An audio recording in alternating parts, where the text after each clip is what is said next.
Hello guys, आप सभी का अपने इस प्यारे से नीट हिंदी मीडियम चैनल में बहुत बहुत स्वागत करती हूँ। आज हम प्राणियों के संरचनात्मक संगठन में फ्रॉग यानी कि मेढक के बारे में देखते हैं। सर्वप्रथम हम उनका क्लासिफिकेशन देखते हैं। तो ये प्राणी जगत से संबंधित है, जो रज्जुकी संघ, कशेरुकी, उपसंघ और उभयचर होते हैं, क्योंकि ये जल और स्थल दोनों जगहों में पाए जाते हैं। इनकी सामान्य जाति राना टिग्रीना है। इनका शरीर दो भागों में विभाजित होता है, सिर और धड़, ठीक है। और इसमें गर्दन और पूंछ एब्सेंट होती है।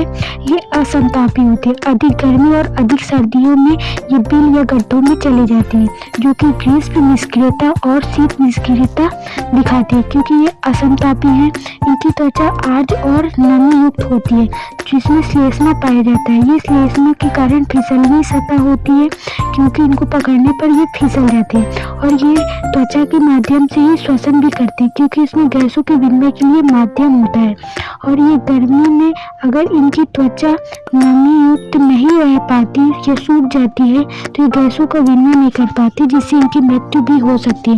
मेढक देखा जाए तो ये पानी नहीं पीते, हालांकि ये जल में रहते हैं, परंतु इनकी त्वचा द्वारा पानी का अवशोषण होता है। ये पानी नहीं पीते। इनकी त्वचा जो है पृष्ठ धब्बेदार होती है, धानी रंग की होती है, हरे रंग की होती है। और आधार में देखा जाए वेंट्रल में ये हल्के पीले रंग की होती है। लैंगिक द्विरूपता दर्शाते हैं।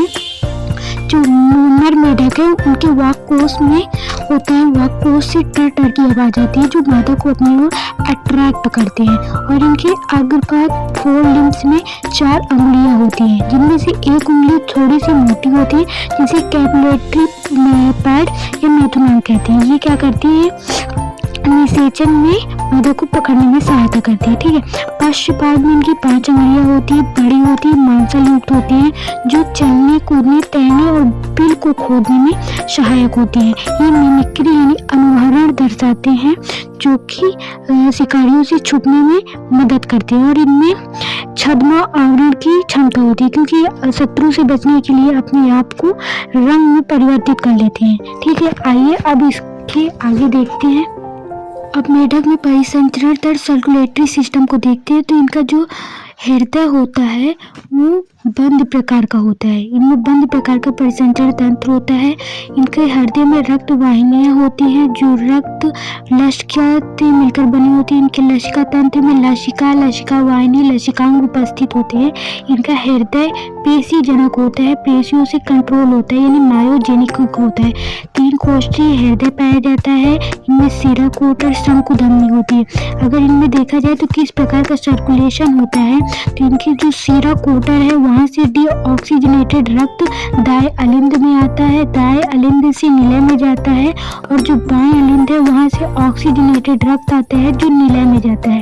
ये दोनों मिश्रित होकर के धमनी शंकु बनाते हैं, जो मिश्रित रक्त को शरीर से अन्य भागों में पहुंचाते हैं। अन्य भागों में जहाँ जहाँ ऑक्सीजन की आवश्यकता होती है उसको ले लिया जाता है, और जो बचे हुए पार्ट्स होते हैं उनको फिर से ऑक्सीजनेटेड करने के लिए सिराकोटर में भेज दिया जाता है। इनमें निवाहिका तंत्र पोर्टल सिस्टम पाया जाता है। किस प्रकार का? 2 प्रकार का होता है। एक निवाहिका तंत्र और ये एक होता है वृक्क निवाहिका तंत्र। यकृत निवाहिका तंत्र यानी हेपेटिक पोर्टल सिस्टम में हार्ट से ब्लड जो है वो छोटी आंत में आता है, छोटी आंत से यकृत निवाहिका सूरा द्वारा यकृत में जाता है। और जो वृक्क निवाहिका तंत्र है वहां से जो हार्ट से ब्लड आता है वो धमनी द्वारा निचले भाग में जाता है, और उसके बाद वृक्क निवाहिका सिरा से ये वृक्क की किडनी में आता है, जहाँ से फिर ये हृदय में ट्रांसफर हो जाता है, ठीक है। रक्त जो है वो प्लाज्मा और रक्त कोशिकाओं से मिलकर के बना होता है। रक्त कोशिकाएं 3 प्रकार की होती है, WBC, RBC और प्लेटलेट्स। RBC यानी रेड ब्लड सेल्स जो है, जिसे एरिथ्रोसाइट कहते हैं, वो बाइकॉन्वेक्स होती है, वो विभक्तल होती है। हीमोग्लोबिन होता है जो लाल वर्णक उपस्थित होता है, ये गैसों के परिवहन में सहायक होता है। और जो प्लेटलेट्स है वो थ्रोम्बोसाइट्स यानी कि थक्का बनाने में कार्य करते हैं। आइए अब देखते हैं। धमनी सिरा कोशिकाओं से मिलकर बना होता है, जैसा कि देख चुके हैं। अब तंत्रिका तंत्र नर्वस सिस्टम की बात की जाए तो ये केंद्रिका तंत्रिका तंत्र, स्वाद तंत्रिका तंत्र और परिधि तंत्रिका तंत्र से मिलकर बने होते हैं। CNS सेंट्रल नर्वस सिस्टम 2 प्रकार का होता है, एक ब्रेन होता है, एक स्पाइनल कॉर्ड होता है। स्वायत्त तंत्रिका ऑटोमेटिक नर्वस सिस्टम दो प्रकार का होता है, एक सिंपैथिक होता है, एक पैरा सिंपैथिक होता है, यानी कि एक अनुकंपी और एक पैरा अनुकंपी होता है। अनुकंपी आपातकालीन अवस्थाओं में देखा जाता है, पैरा अनुकंपी सामान्य अवस्थाओं में देखा जाता है। परिधीय तंत्रिका तंत्र दो प्रकार से मिलकर बना होता है, एक कपाली होता है, एक मेरु तंत्रिका तंत्र होता है। कपाली 10 जोड़ी पाए जाते हैं, मेरु तंत्रिका तंत्र भी 10 जोड़ी उपस्थित होते हैं। मस्तिष्क 3 भागों से मिलकर बना होता है, एक अग्र मस्तिष्क, मध्य मस्तिष्क, पश्चिम मस्तिष्क। अग्र मस्तिष्क में 3 जोड़ी पाई जाती है, 3 प्रकार से होते हैं, एक जोड़ी घ्राण पालिया, एक जोड़ी अर्धगोलार्ध, एक जोड़ी दायसेप्सुलान। ठीक है। मध्य मस्तिष्क में दृक पालिया और कुरुसेरिब्री पाए जाते हैं। पश्च मस्तिष्क में अनुमस्तिष्क और मध्यांश ओब्लिंग गेटा होते हैं। ठीक है। जो हमारा मस्तिष्क होता है वो कपाल जो है वो ड्यूरामेट्रा पायामेट्रा से ढका होता है, जो इसे कठोर बनाता है। हमारे जो मेढक होते हैं उनमें संवेदी तंत्र पाए जाते हैं, जैसे इनके नेत्र जो होते हैं वो एक जोड़ी होते हैं और सरल नेत्र होते हैं। पृष्ठ पार्श्व भाग में जो है 3 पलकें होती है, एक निचली जो गति नहीं करती, एक ऊपरी जो गति करती है, एक निमेषक पटल पाया जाता है जो पानी को आँख को पानी में चलने से बचाता है। दोनों नेत्रों के मध्य में एक धप्पे जैसी संरचना पाई जाती है। जो इनकी त्वचा है वो संवेदी तंत्रिकाओं से मिलकर बनी होती है। नासा उपकला यानी कि जो नोज है वो घ्राण उपकला यानी सूंघने का कार्य करती है, और जीवा स्वाद और ग्राही होती है, स्वाद ग्राही होती है, चखने का काम करती है।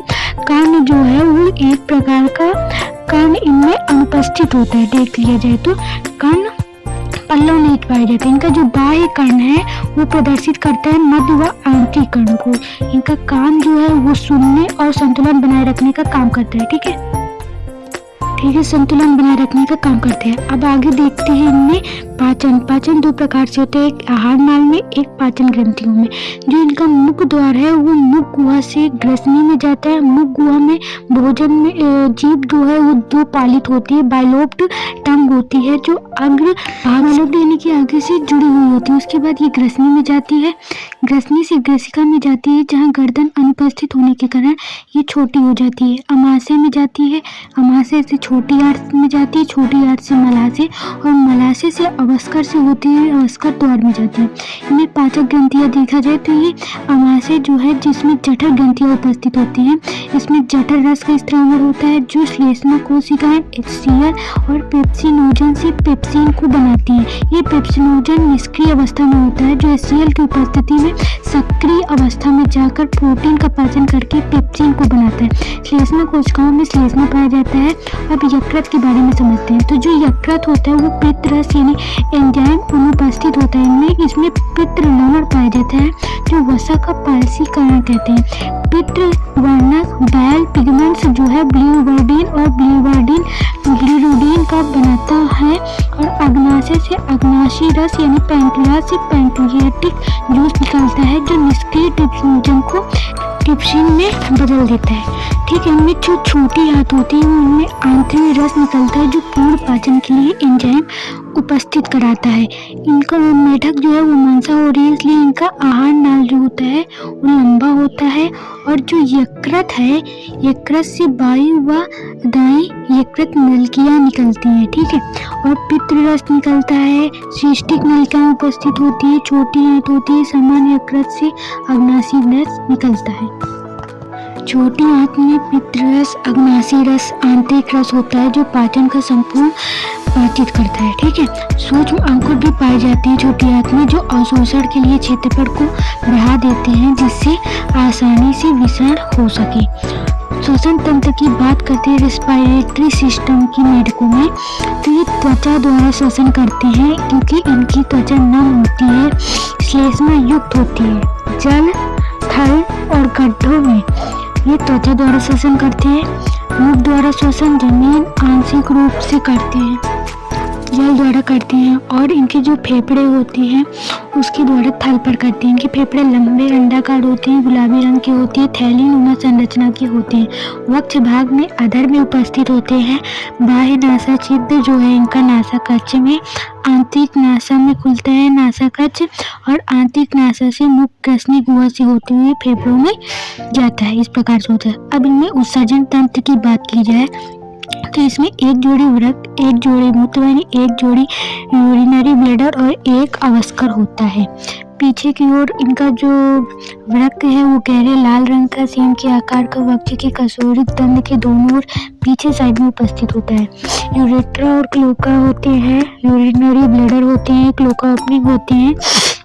मोदक पेटक पे यूरिटरी वह जो है वह अंडवाहिनी अलग अलग अवस्करों में खुलती है, जबकि नर मेढक में मूत्रजन नलिका और अवस्कर में ही खुलती है। यूरिया का ये उत्सर्जन करते हैं कि उत्सर्जन तंत्र में अब आगे देखते हैं कौन सा तंत्र पढ़ना है।